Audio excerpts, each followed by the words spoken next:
Sveiki! Su jumis Amaira ir Amanda.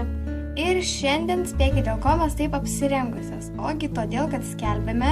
Konkursą! Taip, ir ką jums reikės padaryti? Jums reikės nupiešti mus štai tokioje pozoje.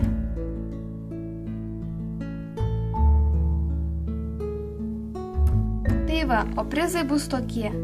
Pirmos vietos nugalėtojas gaus special piešinį ir 10 laikų. antros vietos nugalėtojas gaus 5 laikus. O trečios vietos nugalėtojas gaus 2 laikus. Taigi tikiuosi bent kažkas dalyvau šitam konkurse, nes mums 20 subscriberių yra labai daug. O dėl rinkimų, tai paskelbsime vėliau, dar net nežinom, kada paskelbsim laimėtojus. Kitame video. Jo, bus pasakyta kitame video, tai va. Ir rinksime pagal patį gražiausią piešinį. Tie, kurie nelaimės, nenusiminkite, dar bus daugiau konkursų ir viso kito. Taigi, ačiū tiek, kad žiūrėjot ir Čiau, čiau!